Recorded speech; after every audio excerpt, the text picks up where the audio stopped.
Então, gente, vamos aqui fazer um resumão da evolução do sistema capitalista que nós temos trabalhado. Vou deixar aqui a porta para não fazer barulho. Então, basicamente a gente entendeu que o capitalismo é o sistema político-econômico baseado na propriedade privada dos meios de produção, cujo principal objetivo é o lucro. Então, dentro do capitalismo, nós temos algumas pessoas que são detentoras dos meios de produção, das máquinas, equipamentos, fábricas, fazendas, que produzem os bens de consumo ou serviços. Tipo, a escola particular está produzindo um serviço de educação em troca da mensalidade de vocês. Dentro do sistema capitalista, basicamente, nós vamos encontrar duas classes sociais. Aqueles que possuem os meios de produção, que a gente vai chamar de burguesia, e aqueles que vão vender a força de trabalho em troca de um salário, que a gente vai chamar de proletariado, certo? Então, basicamente, o dono da escola está dentro da classe social burguesia e todos os trabalhadores, todos os funcionários da escola, proletariado. Dentro de uma fábrica de carros, o dono da fábrica está enquadrado na burguesia e os funcionários da fábrica, o proletariado. Então, comumente, na sociedade, a maior parte da população ela é proletariado. Da onde é que vai surgir essa dinâmica que vai criar esse sistema político-econômico que a gente chama de capitalismo? Ele vai surgir de dentro do feudalismo, daquele período histórico em que eu tinha um reino e esse reino era dividido em vários feudos e o rei distribuía terras para aqueles que a gente vai chamar de senhores feudais. Então a gente tem o rei, os nobres, o clero, que a igreja era de suma importância e bastante forte nesse período, os servos e os, no caso, a galera que morava no feudo e que dava parte daquilo que produzia para os senhores feudais. Lógico, a gente também tem soldados dentro dessa divisão e tal, mas o negócio aqui era uma situação consolidada, onde estava plenamente dividido os esteamentos sociais, em que tinha pouca mobilidade social. Ou seja, dificilmente alguém que é servo vai virar nobre. Então, essa pouca mobilidade social acabou fazendo surgir uma nova classe social que vai estar impregnada de ideias para estabelecer uma nova forma de comércio. Ele vai fazer viagens ao Oriente. Lógico, a gente está falando de feudalismo, esse período todo se passa em Europa. Ele vai fazer longas viagens para a Ásia, lembrando que Europa e Ásia basicamente é uma única massa territorial, é a Eurásia, está grudadinho uma na outra ali. A gente vai reconhecer a Europa como continente, mas do ponto de vista cultural, econômico, porque basicamente a Europa e a Ásia é uma única massa territorial inteira. Então essa galera vai começar a fazer viagens e trazer especiarias para serem vendidas na Europa. Então a gente vai ter uma galera que vai passar a possuir poder econômico. E essa galera vai ser a burguesia. Não é igual a burguesia que a gente detalhou antes, que é a burguesia que a gente vai chamar dos dias de hoje, os donos dos meios de produção. Uma outra burguesia, é o início ainda. E essa burguesia é essa galera que vai estabelecer o comércio e vai se apoderar disso, do poder econômico. E graças ao acúmulo de riquezas gerado pela burguesia, é que vai possibilitar com que os países europeus Já tem uma questão que está ali, ó, de que forma as potências europeias acreditavam poder aumentar suas riquezas e garantir sua economia superavitária durante essa primeira etapa que está saindo do feudalismo, que a gente vai chamar de capitalismo comercial, através das grandes navegações, onde essas grandes navegações vão fazer com que os países europeus façam a, entre aspas, né, descoberta do continente americano. Não foi descoberta porque já tinham pessoas aqui, foi mais uma invasão. Mas de qualquer forma, a gente tem ali o estabelecimento do pensamento europeu de adquirir novas terras para adquirir mais riqueza e permanecer com a sua economia superavitária.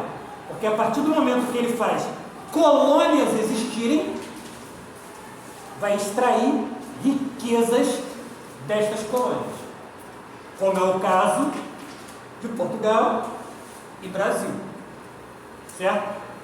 Então a gente tem esse primeiro período aí, esse pedaço aqui que eu estou falando, com o surgimento da burguesia dentro do feudalismo, a primeira fase do capitalismo, o capitalismo comercial. Com o passar do tempo, o capitalismo ele vai se metamorfosear, vai se transformar. Nesse primeiro momento do capitalismo comercial, a gente tem a instituição da divisão internacional do trabalho, que é a parcela que cada país possui na economia mundial. Ou seja, como é que é o comércio, como é que é a relação econômica entre os países nesse período de capitalismo comercial? A relação vai se dar dependendo do que aquele território é. Como assim? Portugal ele era a metrópole e o território que hoje é Brasil era a colônia. Então as relações que se davam dentro dessa primeira divisão internacional do trabalho era a relação metrópole-colônia, onde a colônia tinha todas as suas riquezas extraídas. Lógico, tinha gente que ia morar ali na colônia e aquela colônia começou a estabelecer certo comércio, mas todo o comércio estabelecido na colônia só podia ser exercido com o aval da metrópole. Então, Brasil, território de Portugal, só podia fazer comércio com quem Portugal permitisse. O mesmo é válido, basicamente, para todos os outros territórios que vão se tornar os países dentro do continente americano. Desde a América Hispânica, os países que foram colônia da Espanha, Argentina, Paraguai, Uruguai, Bolívia, Venezuela, como os da América anglo-saxônica, Estados Unidos e Canadá. Então, todo esse território só fazia comércio, as riquezas só eram extraídas, tudo que acontecia ali dependia da metrópole. E essa relação é que formalizava a primeira divisão internacional do trabalho. Como eu disse, as coisas vão mudar. Até porque esses países, essas colônias vão se tornar independentes, vão se tornar os países que nós conhecemos hoje. O Brasil vai se tornar independente de Portugal. Os países da América Hispânica vão se tornar independentes da Espanha. Os Estados Unidos já havia até se tornado independente da Inglaterra e formalizado enquanto país. Na Inglaterra, que eu citei, vai acontecer aquilo que nós chamamos de Revolução Industrial. Nós vamos ter agora todo um aparato diferenciado na sociedade com o surgimento da indústria. Novas tecnologias de máquinas e equipamentos vão facilitar a produção de bens de consumo pelo homem. Vão surgir as fábricas, onde a gente vai começar a ter empregados. Então a gente tem esse início de estabelecimento burguesia e proletariado. Porque agora a gente está vendo a burguesia se tornar o quê? A dona dos meios de produção, com o surgimento finalmente da indústria. Lógico, a gente tem diversas características para definir esse período de primeira revolução industrial. Esse período de primeira revolução industrial é caracterizado pelo uso da fonte de energia principal da época, o carvão mineral. A máquina a vapor, os meios de transporte, no caso da locomotiva a vapor, e a indústria têxtil vão ser os principais aspectos tecnológicos que vão formalizar esse período para que possamos chamá-lo de revolução. E aí entra justamente a segunda etapa do capitalismo, o capitalismo industrial. E é lógico, o avanço tecnológico vai continuar, formalizando a segunda revolução industrial. A principal fonte de energia não vai ser mais o carvão mineral, vai ser o petróleo. Nós vamos ter a descoberta da eletricidade. Vão ser vários novos acontecimentos para que eu possa determinar esse período como uma nova revolução que vai impactar diretamente a sociedade, a vida das pessoas. Modelos de produção vão surgir, como é o caso do Fordismo, que vai ser basicamente uma evolução do Taylorismo, com a divisão técnica do trabalho e o estabelecimento de uma linha de montagem. O trabalhador, ele vai apenas produzir uma parte do todo.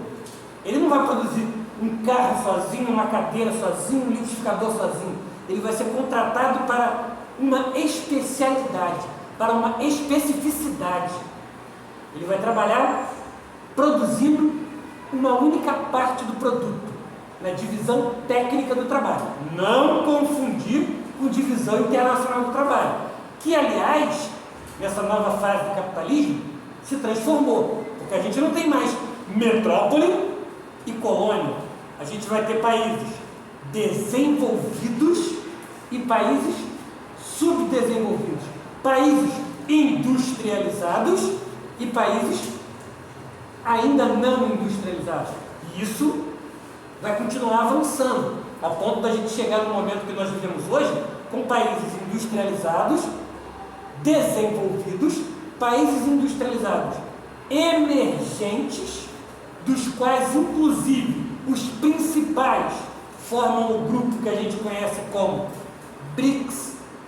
São os principais países emergentes que estão despontando em suas economias no mundo: Brasil, Rússia, Índia, China e o S de África do Sul, no caso do inglês South Africa, e os países subdesenvolvidos. Então a gente tem a industrialização inicial e depois a gente tem a industrialização, os países que se tornaram industrializados de maneira tardia, mas que se tornaram industrializados. Aí é lógico, países como Inglaterra, os outros países europeus, atualmente os Estados Unidos, Japão, são países de industrialização clássica. São os primeiros países a se tornarem industrializados. Lógico, Estados Unidos e Japão, algum tempo depois dos países europeus, mas pegaram o caminho ali e se industrializaram.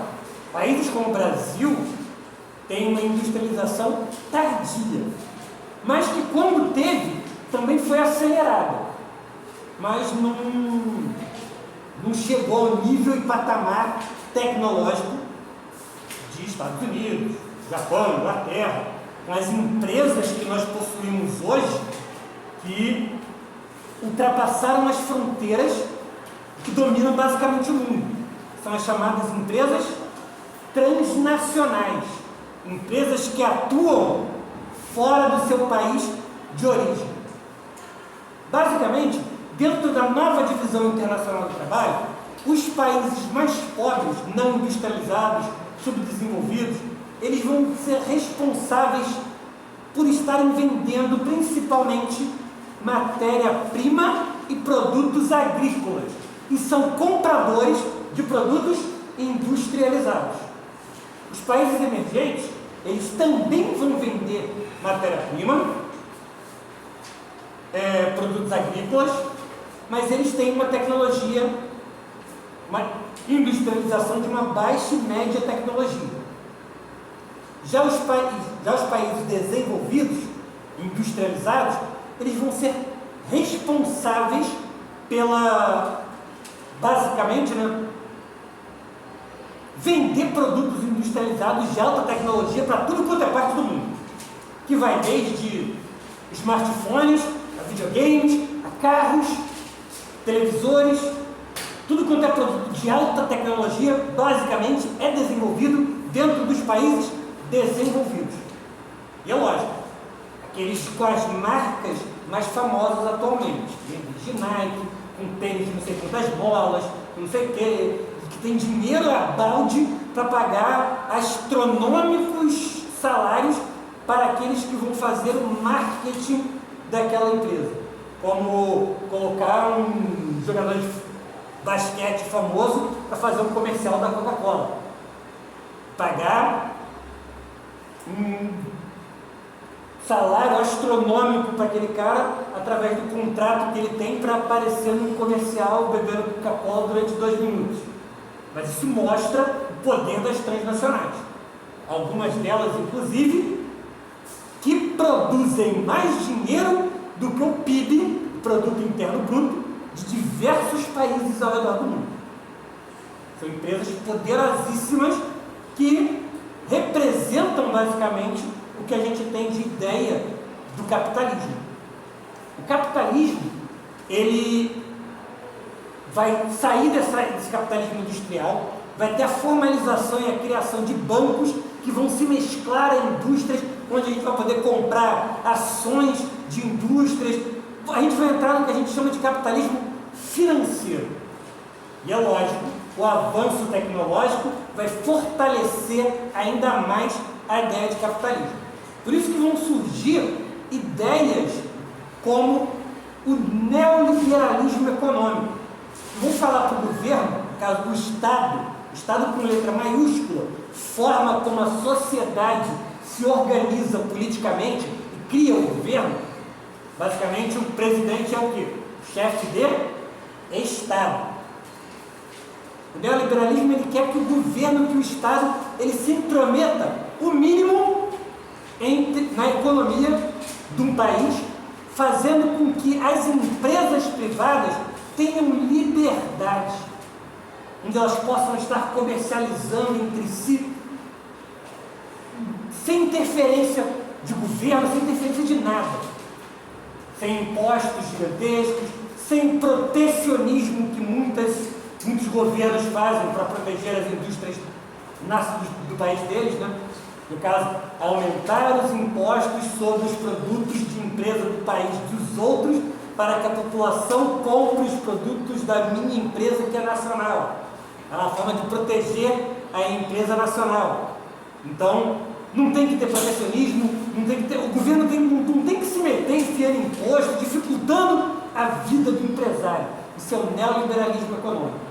O mercado sempre se autorregula, de acordo com o pensamento neoliberal. Porém, o capitalismo, ele passou por diversas crises econômicas. Como exemplo, uma das mais famosas, a crise de 1929, onde a ideia de Fordismo, que era de fazer estoque, que Fordismo, como a gente estava falando, é o quê? Linha de montagem, e cada um vai fazer apenas uma parte do produto. Então tem aquela esteira onde vai estar passando o produto e o cara vai estar montando. Um exemplo que a gente tem até no filme A Fantástica Fábrica de Chocolate, onde o pai do protagonista vai passando a esteira com pasta de dente e a função dele é só colocar a tampinha da pasta de dente. Aquilo ali representa 2 momentos, basicamente.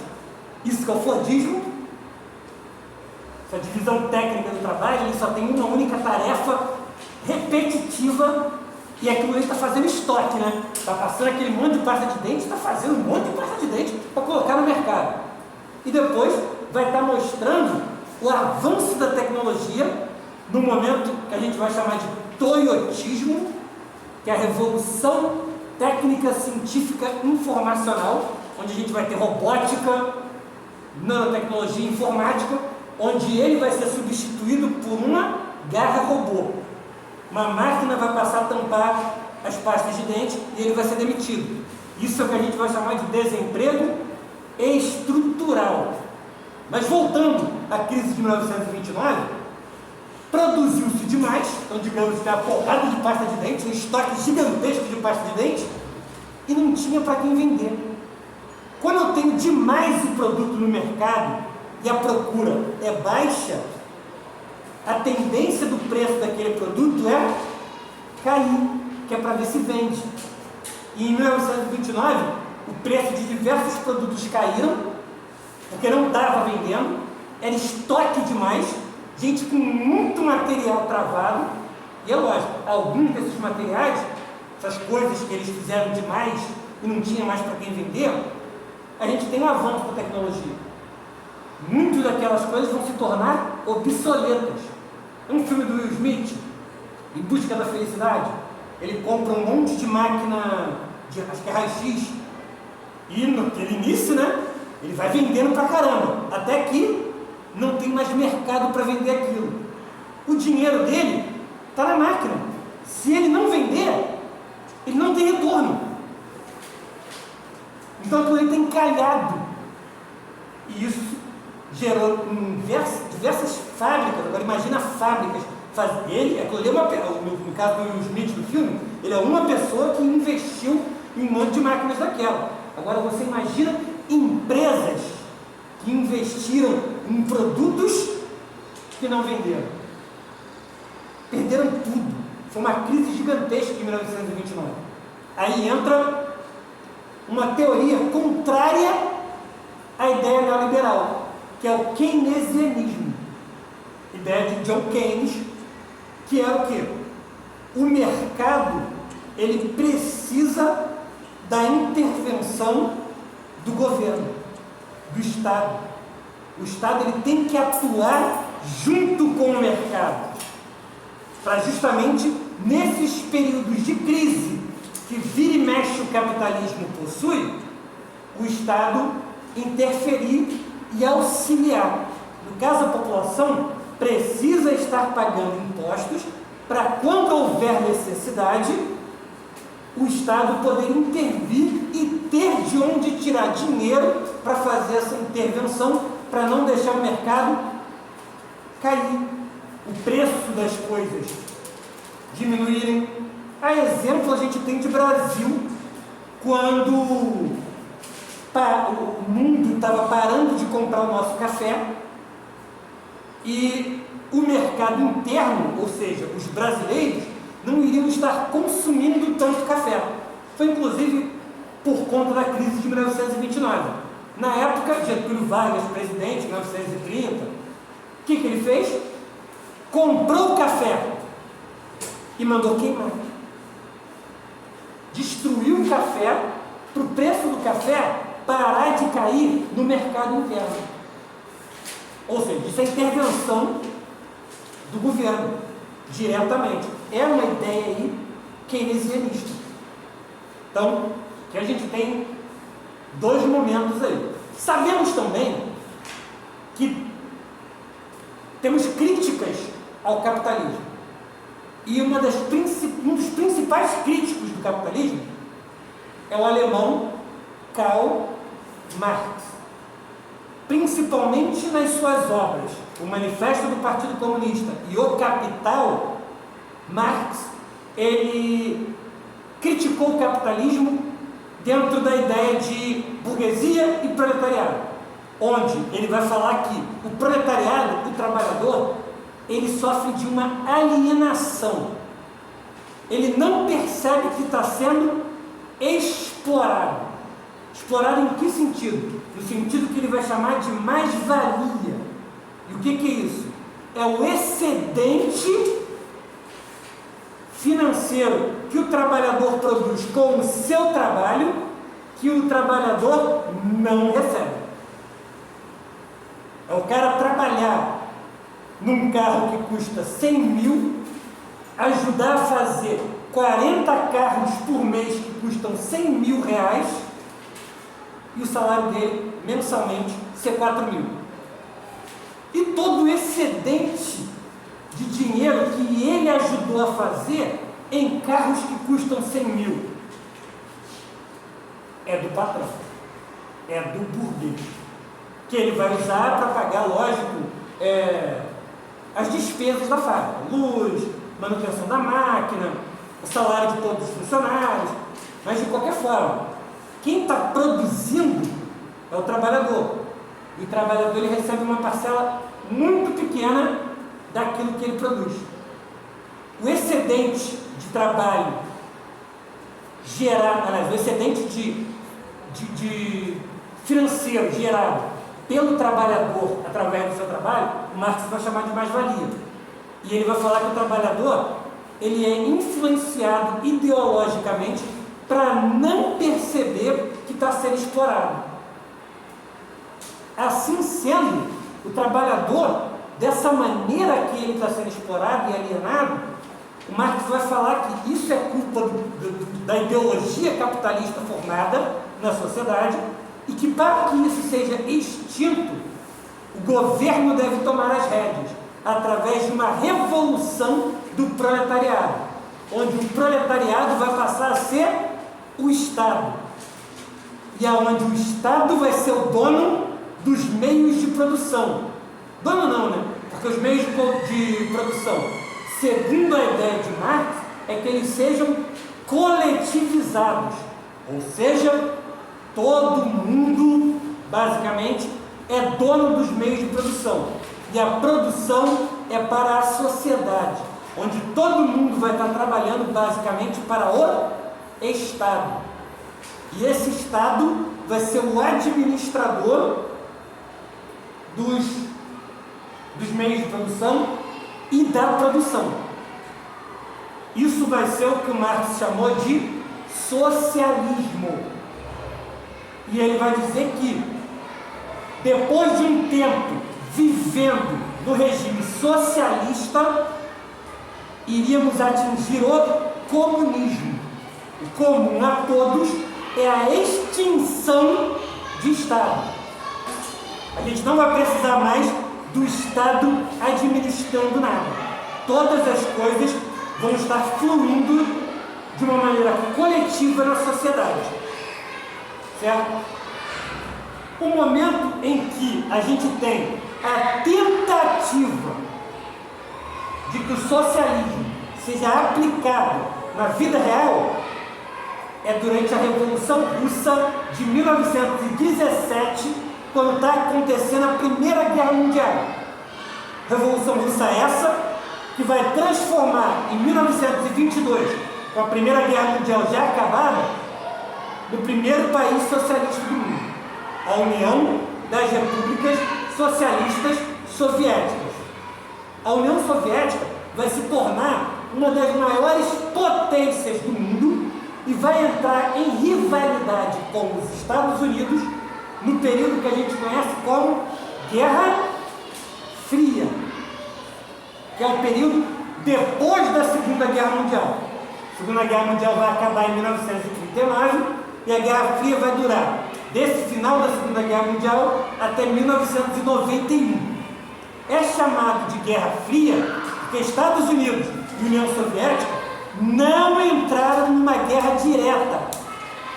Um deu tiro lá no outro, não.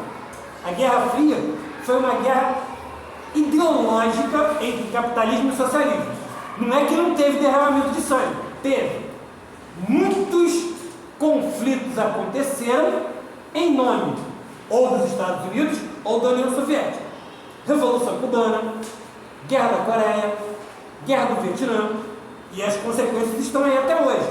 Cuba permanece sendo um país socialista, China é um país dos sistemas. Aí numa outra aula a gente pode tentar entender como é que a China como é que é o histórico da China em relação ao socialismo. A gente tem a Coreia dividida até hoje, Coreia do Norte e Coreia do Sul.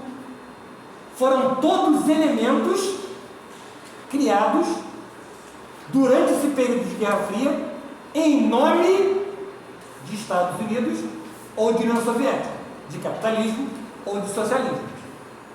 A gente teve a chamada corrida armamentista. Estados Unidos e União Soviética não entraram em guerra, mas o mundo vivia em medo de a qualquer momento acontecer uma guerra entre as duas potências. E se acontecesse uma guerra entre as duas potências, seria uma guerra nuclear. Porque a gente viu no final da Segunda Guerra Mundial o poder das armas que haviam sido criadas na destruição das cidades de Hiroshima e Nagasaki, que os Estados Unidos promoveu com a jogada, das duas bombas nucleares no Japão. Essas duas cidades basicamente desapareceram instantaneamente. E Estados Unidos e União Soviética passaram grande parte da Guerra Fria produzindo armas nucleares mais poderosas.